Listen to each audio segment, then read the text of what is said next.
गृह सचिव भारत सरकार श्री आर सुब्रमण्यम जी, सामाजिक और न्याय अधिकारिता मंत्रालय के भारत सरकार के सचिव सत्यनारायण प्रधान जी, तो हम सबके होस्ट भी है डायरेक्टर एनसीबी, और आज उत्तर के 5 राज्यों से आए हुए सभी प्रमुख अधिकारीगण, भारत सरकार की विभिन्न एजेंसियां जो ड्रग कंट्रोल और बच्चों को ड्रग की आदत से मुक्त कराने की प्रक्रिया में लगी हुई है, इस सब का आज मैं भारत सरकार की ओर से स्वागत करता हूं।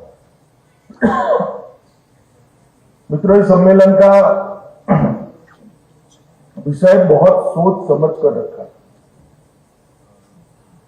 ड्रग की तस्करी, ड्रग का प्रसार किसी भी समाज के लिए बहुत घातक होता है। एक कोई आतंकी घटना होती है तो उसका नुकसान सीमित मात्रा में होता है, मगर ड्रग तस्करी के बाद ड्रग का जब प्रसार समाज के अंदर होता है तो पीढ़ियों को खोखली कर देता है।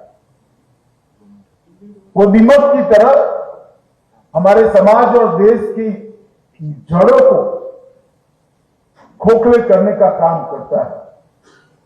कोई भी स्वस्थ समाज, कोई भी समृद्ध राष्ट्र, कोई भी सक्षम और सुरक्षित राष्ट्र ड्रग तस्करी के खिलाफ जीरो टॉलरेंस की नीति के अलावे अपने उद्देश्य सिद्ध नहीं कर सकता है। और ये सामाजिक रूप से भी बहुत महत्वपूर्ण है। देश के अर्थतंत्र को खोखला बनाने की जो प्रयास कर रहे हैं उनको विफल करने की दृष्टि से भी बहुत महत्वपूर्ण है, और देश की सुरक्षा की दृष्टि से भी बहुत महत्वपूर्ण, क्योंकि ड्रग के कारोबार से जो डर्टी मनी जनरेट होता है, वो डर्टी मनी अंततोगत्वा देश विरोधी प्रवृत्तियों में उपयोग में आता है। एक और ड्रग तस्करी को और ड्रग के प्रसार को रोककर हमें आने वाली पीढ़ी को तबाही और बर्बादी से बचाना तो चाहते ही, यह हमारा सबसे प्रमुख उद्देश्य होना भी चाहिए। परंतु साथ साथ नशे के व्यापार से जो डर्टी मनी जनरेट होती है, जो एक प्रकार का धन जनरेट होता है, जिसको देश के खिलाफ उपयोग किया जाता है, उसको भी रोकना हमारे देश की सुरक्षा के लिए इतना ही महत्वपूर्ण है। इसलिए जब से 2014 से श्री नरेंद्र मोदी जी देश के प्रधानमंत्री बने, तब से भारत सरकार ने ड्रग के खिलाफ जीरो टॉलरेंस की नीति को अपनाया, और धीरे धीरे धीरे सही हम हर प्रकार के जो कोई भी छिद्र दिखाई पड़ते थे व्यवस्था में, इसको पूर्ण कर ड्रग के खिलाफ की लड़ाई को अभेद और बहुत द्रुत गति से, स्पीड से चलने वाली लड़ाई बनाना चाहते हैं।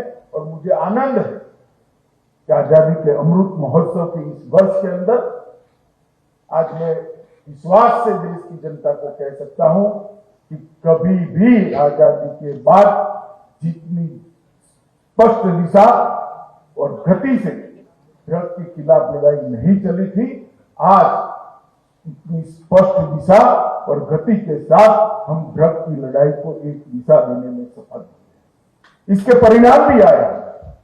और मित्रों, मादक पदार्थों का व्यक्तियों पर भी बुरा असर होता है, समाज पर भी होता है, अर्थतंत्र भी पर भी होता है, और देश की सुरक्षा पर भी होता है। अतः ये बहुत निश्चित है कि इसको दृढ़ता के साथ मूल समेत देश के अंदर से उखाड़ देने की जरूरत है। और भारत सरकार का गृह मंत्रालय सामाजिक कल्याण मंत्रालय के साथ मिलकर, रेवेन्यू डिपार्टमेंट के साथ मिलकर आरोग्य विभाग के साथ मिलकर, शिक्षा विभाग के साथ मिलकर ये लड़ाई को बहुत अच्छे तरीके से एक डिजाइन के साथ एनसीबी के माध्यम से हमने लड़ना शुरू किया। ये लड़ाई कोई अकेला गृह मंत्रालय नहीं लड़ सकता।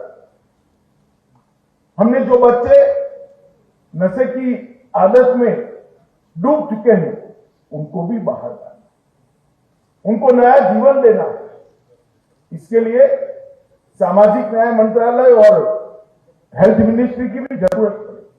आगे प्रसार प्रचार न हो, आगे नए युवा पीढ़ी ड्रग की लत को बलि न चढ़े, इसके लिए शिक्षा मंत्रालय, सामाजिक न्याय मंत्रालय और गृह मंत्रालय ने साथ में मिलकर काम करना पड़ेगा।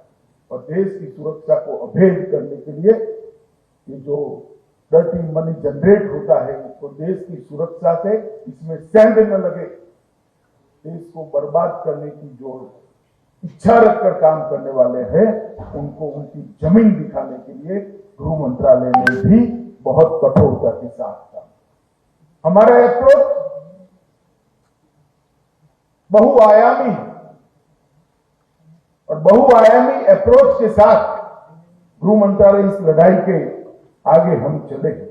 इसके लिए हमने ढेर सारे एडमिनिस्ट्रेटिव रिफॉर्म्स भी किए, ढेर सारी नई पद्धतियां भी विकसित की, राज्यों को इसके साथ जोड़ने के लिए प्रोएक्टिव अप्रोच लिया है। एक और फोरेंसिक साइंस के क्षेत्र में सबसे आधुनिक से आधुनिक फोरेंसिक साइंस की लैब भारत में मादक द्रव्यों के लिए उपलब्ध हो, इसके लिए नेशनल फोरेंसिक साइंस यूनिवर्सिटी के कैंपस में हमने एक सेंटर भी स्थापित। दूसरी ओर कानून को कठोर करने के लिए सबके साथ हमारी चर्चाएं भी चल रही। तीसरी ओर एनकोर के माध्यम से जिला तक का कहीं भी किसी भी प्रकार का लूपहोल्स न रहे, इस प्रकार का एक समन्वय तंत्र बनाने का काम भी गृह मंत्रालय ने 2019 से करा है। मैं बाद में इसके बारे में आपको बात करूंगा, मगर जो परिणाम मिला है वो परिणाम मैं आपके साथ जरूर बताना चाहूंगा कि परिणाम हमारा हौसला बढ़ाने वाला। ये परिणाम दर्शाता है कि ये समस्या ऐसी नहीं है कि जिसका निदान नहीं। ये परिणाम बताते हैं कि समस्या ऐसी नहीं है जिसको मूल समेत समाप्त नहीं किया जा सकता। मैं बड़े विश्वास के साथ कहता हूं कि एनकोर अगर जिला और तहसील तक आगे बढ़ गया, हम सभी डिपार्टमेंटों ने साथ में मिलकर काम कर लिया और आयोजन के साथ द्रुत गति से समाज को समर्पित भाव के साथ अगर हमने काम किया तो कुछ ही सालों में भारत नशा मुक्त करने का मोदी जी का स्वप्न हम चरितार्थ होता हुआ देखेंगे और समग्र भारत के अंदर से ड्रग का उन्मूलन होते हुए। मैं आज इस सम्मेलन के माध्यम से कुछ नतीजे जो 8 साल से मोदी जी के नेतृत्व में सरकार चली, अनेक प्रकार के परिवर्तन किए हैं, मगर नतीजे जो आए हैं मैं बताना चाहता हूं। कुल मामले जो रजिस्टर हुए हैं इसमें लगभग 200% की वृद्धि हुई। यही 7 साल के कालखंड में कुछ अरेस्ट में जो अरेस्ट है उसमें 260% की वृद्धि हुई। क्वालिटी केसेस में 800% की वृद्धि हुई है। ये अनेक प्रकार के होते हैं, जैसे भगवंत मान जी ने बताया, एलजी जम्मू कश्मीर ने भी जो बच्चा ड्रग ले लेता है वो तो बेचारा विक्टिम है, इस पर कठोरता कर क्या प्राप्त कर, ड्रग जो उनको पहुंचा रहे हैं वहां पर कठोरता कर। मैं क्वालिटी केस की बात करूं तो 100% बढ़ोतरी हुई और सीज ड्रग की बात करिए तो 1.52 लाख केजी ड्रग पहले 2006 से 2013 के बीच में पकड़ा गया था। 14 से 21 के बीच में 3.3 लाख किलो ड्रग पकड़ा गया, 2 गुने से भी ज्यादा है। परंतु ड्रग की क्वालिटी में भी अंतर, जो सबसे ज्यादा नुकसान करता है, जो सबसे ज्यादा शरीर को और समाज को खोखला कर देता है, वो ड्रग पर हमने ज्यादा कॉन्सेंट्रेट किया है, इसलिए मूल्य में बहुत बड़ी वृद्धि हुई है। 2006 से 2013 तक 768 करोड़ रुपए का मूल्य का ड्रग पकड़ा गया। फिर से रिपीट करना चाहता हूं, 2006 से 2013 में 768 करोड़ की मूल्य का ड्रग पकड़ा गया था। 2014 से 21 के बीच में 20,000 करोड़ के मूल्य का ड्रग पकड़कर अब इसको नष्ट करने का अभियान भारत सरकार के द्वारा, कहां 768 करोड़ रुपए और कहां 20,000 करोड़। ये बताता है कि हमारा अभियान और हमारा रास्ता सही है। जरूरत है वो रास्ते पर गति बनाने, जरूरत है वो रास्ते पर श्रद्धा बनाने, और जरूरत है वो रास्ते पर अभी भी थोड़े जो लूप होल्स बचे हैं उसको समाप्त कर देने। और भारत सरकार का गृह मंत्रालय मैं आप सभी को विश्वास दिलाना चाहता हूं, इस दिशा में बहुत द्रुत गति से आगे बढ़ रहा है। मित्रों, ये सेमिनार बहुत महत्वपूर्ण है। इस विषय को लेकर भारत सरकार की गंभीरता को हम राज्य से तहसील, जिला और जिले से तहसील और तहसील से गांव तक पर्कोलेट करना चाहिए। इसलिए इस सेमिनार को हमने ये 5 राज्यों का सेमिनार बना। देश में 2 क्षेत्र ऐसे हैं, नॉर्थ ईस्ट और देश का उत्तरी विभाग, जहां की सरहदों से ड्रग आता है। और यहां पर क्योंकि सरहद है इसलिए वो राज्यों का भी तो कोई दोस्त नहीं। ड्रग आने का रास्ता है तो सबसे पहले चपेट में यहां के युवा आए। मगर हम आंख मूंद कर नहीं बैठ सकते, हम हाथ जोड़कर नहीं बैठ सकते। हर समस्या का समाधान होता है, उसको खोजने की जरूरत होती है और दृढ़ इच्छा शक्ति के साथ इसके इंप्लीमेंटेशन की जरूरत है। तो इस लड़ाई में राज्यों को साथ लाना और एक सिनर्जी के साथ ये लड़ाई को लड़ना बहुत महत्वपूर्ण है। इसलिए मैं मानता हूं कि ये सेमिनार बहुत महत्वपूर्ण है।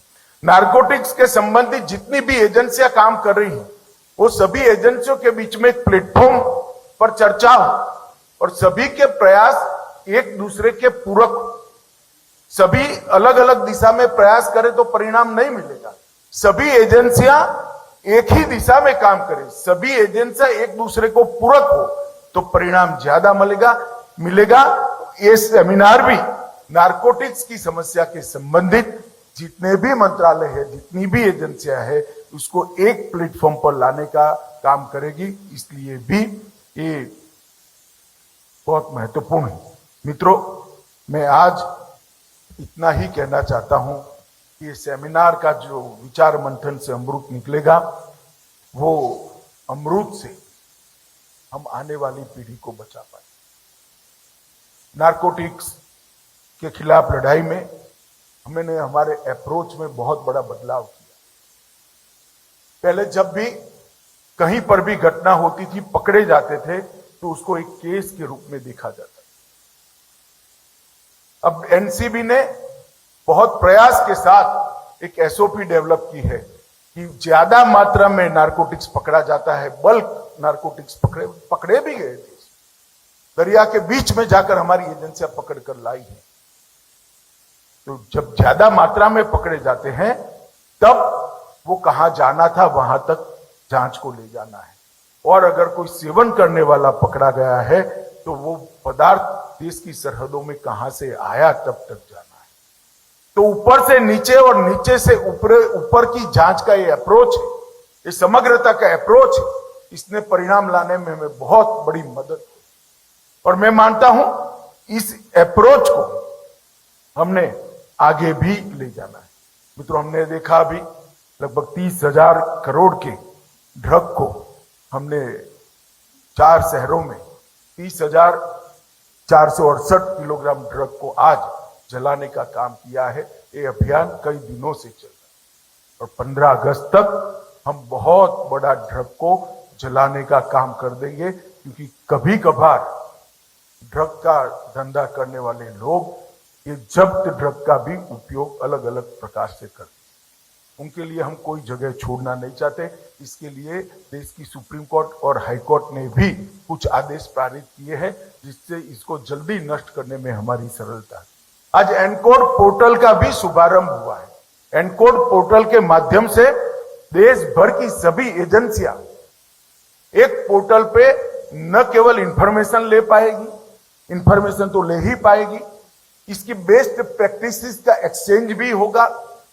देश भर में जितने नारकोटिक्स के केसों के बारे में लैंडमार्क जजमेंट आए हैं वो सभी उस साइट पर उपलब्ध होंगे और इसके माध्यम से ट्रेनिंग और प्रोसिक्यूटर दोनों होगी। पब्लिक प्रोसिक्यूटर का भी ट्रेनिंग हो पाएगा और थ्रस्ट एरिया क्या है इसको भी जिले कक्षा के पुलिस स्टेशन को भी आसानी से हम इस इंफॉर्मेशन को पहुंचा सकेंगे। मेरा 5 राज्यों के पुलिस विभाग से संबंधित और नारकोटिक्स को डील करने वाली जितनी भी एजेंसियां सबसे अनुरोध है कि ये एनकोड पोर्टल का आप जरूर उपयोग करिए और इसका उपयोग ही हमें आने वाले देश में समग्र देश के अंदर एक ही तरीके से नारकोटिक के खिलाफ जो लड़ाई लड़नी है इसके लिए मदद कर सकता है।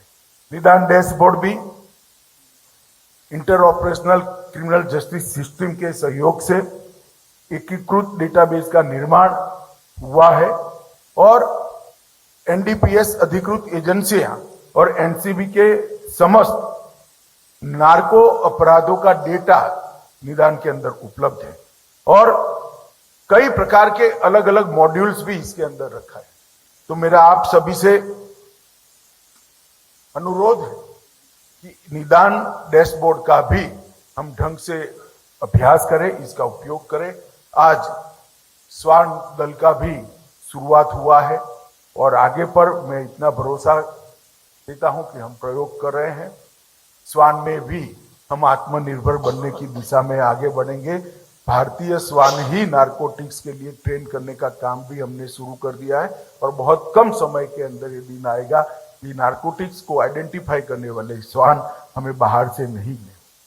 मित्रों, गृह मंत्रालय ने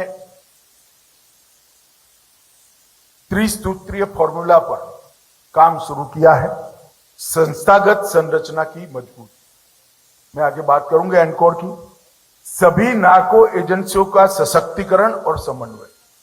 सभी नारकोटिक्स के खिलाफ लड़ने वाली एजेंसियां चाहे स्टेट की हो, सेंटर की हो या किसी और डिपार्टमेंट की, उसका सशक्तिकरण करना बहुत जरूरी है। दुनिया भर की बेस्ट प्रैक्टिसेस, बेस्ट अच्छे से अच्छे इंस्ट्रूमेंट और अच्छे से अच्छी इनके लिए सुविधाएं उपलब्ध कराना और विस्तृत जागरूकता अभियान और नशा मुक्ति, ये 3 मोर्चों पर हमने लड़ाई को डिवाइड की है और ये तीनों मोर्चों पर हम तेज गति से काम कर रहे हैं।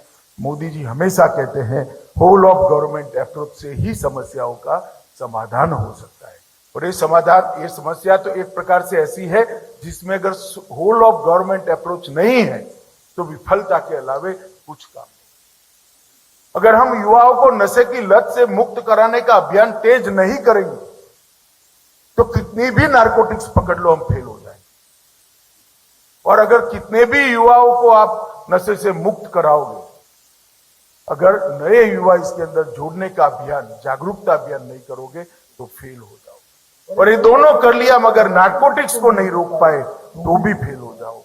अतः ये तीनों चीजों पर, ये तीनों बिंदुओं पर हमने एक समान होल ऑफ गवर्नमेंट अप्रोच के साथ आगे बढ़ना पड़ेगा। मित्रों, एनकोड को जुलाई 2019 में हमने रिस्ट्रक्चर किया। इसके अंदर 4 स्तरीय एनकोड मैकेनिज्म बनाया गया है। शीर्ष स्तरीय एनकोड समिति है, कार्यकारी स्तरीय एनकोड समिति है, राज्य स्तरीय एनकोड समिति है और जिला स्तरीय एनकोड समिति जो डीएम की अध्यक्षता में है। राज्य स्तरीय समिति मुख्य सचिव की अध्यक्षता में है और भारत सरकार के अंदर 2 लेयर और है। 4 स्तर पर एनकोड मैकेनिज्म काम करता है और अब इसकी बैठकें भी मुझे कहते हुए आनंद हो रहा है कि रेगुलर हो रही है। फिर भी हमने डिस्ट्रिक्ट लेवल की बैठकों पर ज्यादा थ्रस्ट देना पड़ेगा, ज्यादा वजन लेना पड़ेगा, क्योंकि अंततोगत्वा परिणाम लाने वाली एजेंसी तो डिस्ट्रिक्ट में ही है। जिससे सबसे पहले इस समस्या से मुकाबला करना है वो एजेंसी डिस्ट्रिक्ट में बैठे। तो डिस्ट्रिक्ट जिला स्तरीय एनकोड समिति की बैठकें ठीक हो। सारे मुख्यमंत्री और गवर्नर साहिबान यहाँ बैठे हैं। फिर आप सबसे भी निवेदन है आपके अति व्यस्त कार्यक्रम में आप सप्ताह में 3 घंटा और 30 दिन में 1 दिन नारकोटिक्स के लिए लगा दें तो मुझे लगता है कि अभियान बहुत तेजी के साथ है। मैंने भी मेरी डायरी के अंदर एक टाइम नारकोटिक्स के खिलाफ लड़ाई के लिए फिक्स किया। ये अप्रोच जब तक हम नहीं लेंगे, ये कल्चर हमारी ऑफिस से शुरू नहीं होगा, तब तक ये परकोलेट नहीं। अगर हमारी ऑफिस से शुरू होता है तो अपने आप डिस्ट्रिक्ट तक चला जाएगा और डिस्ट्रिक्ट मैजिस्ट्रेट की अध्यक्षता वाली जिला स्तरीय एनकोर समिति एक्टिवेट हो गई और परिणाम लाने लगी तो मल्टी डायमेंशनल परिणाम आएंगे और बहुत तेजी से परिणाम आएंगे। मित्रों, एक राष्ट्रीय नारकोटिक्स हेल्पलाइन के निर्माण की आवश्यकता थी। एनसीबी ने मानस हेल्पलाइन के लिए एक प्रयास चालू किया है। मुझे आशा है कि कुछ ही दिनों में हम इसको जनता के सामने रख देंगे। मुझे बहुत खुशी है मित्रों कि 21 राज्यों ने एंटी नारकोटिक्स टास्क फोर्स का गठन भी कर दिया और इस क्योंकि सार्वजनिक कार्यक्रम है, मैं सभी राज्यों के मुख्यमंत्रियों को और मुख्य सचिवों और डीजीपी को अनुरोध करना चाहता हूं, जो राज्य बाकी रह गए हैं वो जल्दी गठन करें और जहां गठन हुआ है तो स्पिरिट को नीचे तक ले जाने के लिए उसको एक्टिवेट होने का हम काम करें। ड्रग और डार्कनेट पर लगाम, ये हमने बहुत तेजी से, एक ऐसा एरिया है जहां भी बहुत काम करने की जरूरत है। डार्क वेब और क्रिप्टो करेंसी का व्यापार, ये दो एक दूसरे के साथ जुड़ा हुआ है। गृह मंत्रालय ने अभी ही डार्क वेब और क्रिप्टो मुद्राओं पर एक टास्क फोर्स का गठन किया है। हम प्रशिक्षण देने का भी प्रयास कर रहे हैं और मादक पदार्थों की तस्करी और क्रिप्टो करेंसी आज एक दूसरे का एक स्वरूप से पर्याय बन गए और इसे हमें राज्य स्तर पर भी बहुत तेजी के साथ इसके साथ जुड़ना पड़ेगा। बहुत सारे हैकेथॉन कर बच्चों को भी इसके साथ जोड़ना पड़ेगा। नए नए टेक्नोलॉजी के एक्सपर्ट्स को भी जुड़ना पड़ेगा। हम नहीं जानते कंप्लीट समाधान कहां से मिला, परंतु प्रयास करने से ही मिलेगा। तो इस दिशा में हम सब आगे बढ़े। एनसीबी ने डार्कथॉन प्रतियोगिता की भी संकल्पना की है और डार्कथॉन संबंधी एक प्रॉब्लम स्टेटमेंट भी जारी कर दिया है, जिसके माध्यम से हम समाधान ढूंढने का पूरा प्रयास करें। ड्रग, डिजिटल और संबंध फॉरेंसिक्स। मित्रों, एनसीबी और नेशनल फॉरेंसिक साइंस यूनिवर्सिटी के बीच एक समझौता ज्ञापन हुआ है। इस समझौते के तहत हम मॉडल फॉरेंसिक लैब कैसी हो सकती है, किसी भी राज्य को मॉडल फॉरेंसिक लैब बनानी है तो हम नेशनल फॉरेंसिक साइंस यूनिवर्सिटी उनको पूरा गाइडलाइन देगा, एनसीबी पूरा गाइडलाइन देगा और इस दिशा में एक एसओपी भी बनाने के लिए ये दोनों प्रयास कर रहे हैं। आज पंजाब के मुख्यमंत्री यहाँ बैठे हैं। सब लोगों ने कहा कि पंजाब में समस्या ज्यादा है।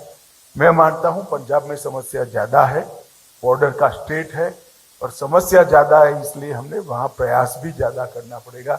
भगवंत मान साहब हमें जमीन और मकान दे दे, हम फॉरेंसिक लैब भारत सरकार की ओर से अमृतसर में भी बनाएंगे और एक एनसीबी का वहां पर एक छोटा सा सेंटर भी खोलेंगे जो ट्रेनिंग वगैरह करे, क्योंकि हम समस्या का जब तक समाधान करने के लिए जॉइंट एफर्ट्स नहीं करेंगे। भारत सरकार पंजाब के साथ कंधे से कंधा मिलाकर लड़ने के लिए खड़ी है। हम जानते हैं कि पंजाब के युवा को नशे से बाहर निकालना है, जो भी एफर्ट्स करता है इसके साथ हम खड़े रहे। और चंडीगढ़ के सेंटर के अलावे अमृतसर में एक सेंटर भी बनाएंगे और फॉरेंसिक साइंस का हम लैब भी बनाएंगे और पंजाब के नशा के खिलाफ की जो लड़ाई है उसको भारत सरकार मोदी जी के नेतृत्व में मजबूत सहयोग करेगी, इसका मैं आश्वासन देना था। मित्रों, अवैध ड्रग की खेती, इसके लिए भी राज्यों ने ड्रोन के उपयोग को बढ़ाकर, टेक्नोलॉजी का उपयोग बढ़ाकर, रेवेन्यू सर्वे नंबर का उसको डिजिटाइज कर हमने इसको बहुत जल्दी से रोकना पड़ेगा। बाहर से आने से रोकने से अकेला नहीं होगा, हमारे यहां भी तो खेती होती, इसको रोकना पड़ेगा। एनसीबी भास्कराचार्य सेंटर के साथ मिलकर एक संयुक्त प्रयास कर रही है। हम बाइसेक के माध्यम से, सैटेलाइट के माध्यम से एरिया आइडेंटिफाई कर रहे हैं। एक विशिष्ट प्रकार की सैटेलाइट इमेज की पहचान की सिस्टम भी डेवलप कर रहे हैं, और इमेज की पहचान की वो सिस्टम डेवलप होने के साथ ही आपके सचिवालय के अंदर ही, सेक्रेटेरिएट के अंदर भी सर्वे नंबर के साथ आपको एरिया मिल जाएगा कि यहां पर ड्रग की खेती हो। अगर ये हो जाता है तो फिर नष्ट होने में हमें देरी नहीं करनी चाहिए। मेरा सभी राज्यों से भी अनुरोध है कि आप डायरेक्ट भी भास्कराचार्य इंस्टीट्यूट बाइसेक का संपर्क कर सकते हैं। वो आपकी मदद करने के लिए जरूर मदद करने के लिए तैयार होगा। मेरी उनसे बात भी हुई। दोहरे उपयोग वाली दवाइयां, इसके भी दुरुपयोग को हमने रोकना पड़ेगा। इसके लिए गृह मंत्रालय के इनिशिएटिव से स्वास्थ्य और समाज परिवार कल्याण मंत्रालय और रसायन और फार्मास्यूटिकल मंत्रालय के साथ स्थायी इंटर मिनिस्ट्रियल कमेटी का गठन भारत सरकार ने किया है। कितनी दवाइयों को अनिवार्य रूप से बंद कर सकते, कितनी दवाई अनिवार्य है, उसका क्लासिफिकेशन फिर से एक बार हम देखेंगे। और मुझे भरोसा है कि इसको एक बार जब राज्यों को कहेंगे तो राज्यों भी इसको कठोरता के साथ आगे बढ़ाएंगे। मित्रों, समुद्री मार्ग से तस्करी रोकना ये बहुत महत्वपूर्ण हो। भारत सरकार की एजेंसियों ने कोस्ट गार्ड के साथ और समुद्री तट पर बसे राज्यों के साथ मिलकर बहुत बड़ी मात्रा में, लगभग विगत एक साल में वैल्यू की दृष्टि से, कीमत की दृष्टि से जितना भी ड्रग पकड़ा गया, इसका 81% ड्रग समुद्री मार्ग से पकड़ा गया है। मैं आपको इसलिए बताता हूं कि एक रास्ता हम बंद करते हैं और आश्वस्त हो जाएंगे, ऐसा नहीं चलेगा। वो लोग दूसरा रास्ता ढूंढ रहे हैं, हमें भी ढूंढना पड़ेगा वो कौन से रास्ते से आ रहे हैं।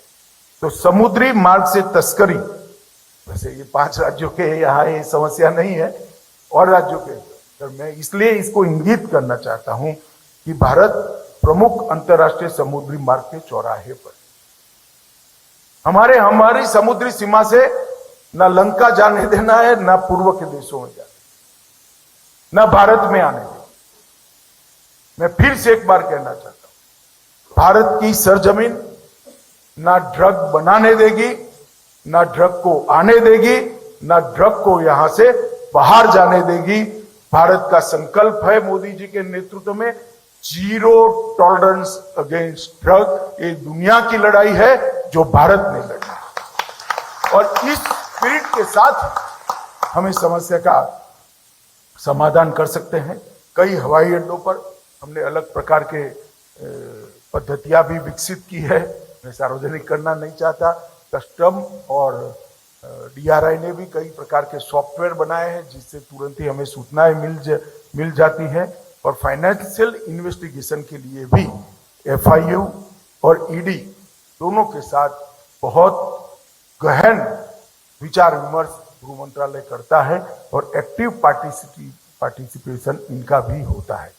वित्तीय जांच जो की जा रही है उसमें सिर्फ जांच कर छोड़ नहीं रहे, इनकी संपत्तियां भी जब्त कर रहे हैं, और उनके मूल कहां तक है वहां तक जाने का काम हम करें। नशीली दवाइयों के स्रोत और गंतव्य और पूरा नेटवर्क का चार्ट एक केस का बनाने का हम आगे पर करेंगे।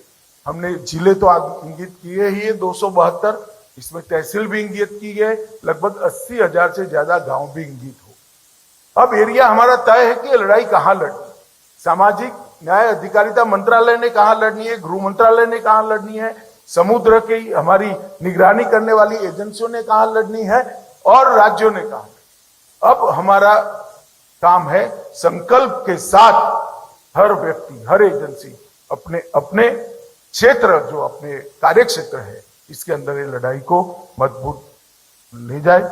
मित्रों, भारत सरकार ने 44 विभिन्न देशों के साथ नारकोटिक्स के लिए अलग अलग प्रकार के हस्ताक्षर भी किए हैं, समझौता ज्ञापन भी किए हैं, और सूचनाओं का आदान प्रदान शुरू हो गया है। मैं इतना कह सकता हूं, 44 देशों के साथ आज हम एक साथ मिलकर दुनिया भर की ये समस्या है, इसको दुनिया से समाप्त करने के लिए अपना योगदान देने के लिए तैयार है। मित्रों, मेरी राज्यों से भी बहुत अपेक्षा है। ये लड़ाई अकेली केंद्र सरकार नहीं लड़ सकती। राज्य की लड़ाई लड़ने की गति केंद्र से 2 गुना से ज्यादा हो, तभी जाकर परिणाम। और राज्य भी अकेला नहीं लड़ पाएगा। राज्य ने इस लड़ाई को परकोलेट करना पड़ेगा, डिस्ट्रिक्ट तक, तहसील तक, गांव तक। और एनकोड पोर्टल और निदान प्लेटफॉर्म इसका समाधान देता है। एनकोड पोर्टल और निदान प्लेटफॉर्म का जितना उपयोग आप करेंगे, मुझे लगता है इसका करेंगे, इसका जितना उपयोग करेंगे इतना ज्यादा समस्याओं का हम समाधान कर जाएंगे। एनकोड तंत्र और ज्वाइंट कोऑर्डिनेशन समिति का सदुपयोग हमने करने की आदत भी डालनी पड़ेगी और उसके निर्देशों को हमने इंप्लीमेंट भी करना पड़ेगा। ड्रग्स की बड़ी जब्ती के मामले में भी मेरा राज्यों से अनुरोध है, इसको सेंट्रल स्टेट का मामला हम न बनाएं। जहां पर भी आपको लगता है कि मामला हमारी राज्य की सीमा के बाहर जाता है, आप एनसीबी और एनआईए को केस हैंड ओवर कर हम इसको, अगर राज्यों की सीमा के बाहर जाता है तो आप एनसीबी को दे दीजिए, अगर देश की सीमाओं के बाहर का मामला है तो आप एनआईए को दे दीजिए। देश की संसद ने एनआईए को विदेश के अंदर जांच करने के लिए सक्षम बनाया। हम समस्या का समाधान चाहते हैं और मैं भरोसा देना चाहता हूं कि राज्य की, केंद्र की ये दोनों एजेंसियां राज्य को भरोसे में लेकर, राज्य को साथ में लेकर ही जांच करेगी। मगर जब आपके दायरे में ही जांच नहीं है तो आप कैसे जांच करोगे? जांच को वहां आधा अधूरा छोड़ना पड़ेगा। मेरा आप सभी से निवेदन है, एक बार हम सब साथ में आकर लड़े। फास्ट ट्रैक कोर्ट्स के लिए भी सुप्रीम कोर्ट के साथ बातचीत चल रही है। फास्ट ट्रैक कोर्ट और एक्सक्लूसिव कोर्ट्स, इसके लिए भी बात हो रही है। प्रोसिक्यूटर ट्रेनिंग के लिए भी हम बहुत बड़ा काम कर रहे हैं। मित्रों, आज जिन 5 राज्यों का सम्मेलन यहाँ बुलाया गया है, ये 5 राज्य और नॉर्थ ईस्ट पूरा ये ड्रग की समस्या का प्रवेश द्वार भी है और यहाँ के युवा सबसे ज्यादा ड्रग के समस्या से ग्रसित भी है, पंजाब विशेष रूप से। इसलिए ये 5 राज्यों ने भी अपने राज्यों की एक कोऑर्डिनेशन की व्यवस्था करनी पड़ेगी। पंजाब से अगर हरियाणा जाता है तो हरियाणा को सूचना तुरंत मिल जाए, हरियाणा उसको दिल्ली की ओर नहीं जाने देगा। कश्मीर से अगर ड्रोन से आता है तो इसको भी आगे। ड्रोन पर भी डीआरडीओ और काफी लोग मेहनत कर रहे हैं। मुझे भगवंत मान जी ने कहा कि पंजाब भी कुछ प्रयोग कर रहा है। मुझे भरोसा तो है कि कुछ समय में ही हमारे बच्चे, हमारे टेक्नीशियन, हमारे साइंटिस्ट इसका रास्ता निकाल देंगे। मगर ड्रोन आज हमारे लिए समस्या बना हुआ है, ड्रग की तस्करी के लिए, हथियारों की तस्करी के लिए, जाली नोटों को यहाँ लाने। मगर उस पर भी युद्ध स्तर पर हम काम कर रहे हैं। मित्रों, आज मैं इतना ही अंत में कहना चाहता हूं कि आजादी के अमृत महोत्सव के वर्ष में मोदी जी ने कहा है कि अमृत महोत्सव से शताब्दी तक ये जो अमृत काल है, इसमें हम संकल्प लें। मेरा भी सम्मेलन में आप सभी को अपील है कि हम सब भी संकल्प लें कि ड्रग से भारत की युवा पीढ़ी को पूर्णतया मुक्त कराएंगे और एक समृद्ध और नए भारत की रचना में अपना योगदान देंगे।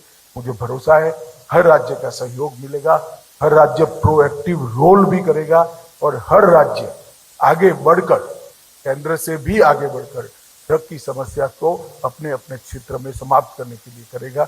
ये 2 दिन का सेमिनार अनेक प्रकार के डिस्कशन करने वाले हैं, अनेक प्रकार की समस्याओं की चर्चा भी करने वाला है, कोऑर्डिनेशन भी होगा और समस्याओं का समाधान भी होगा।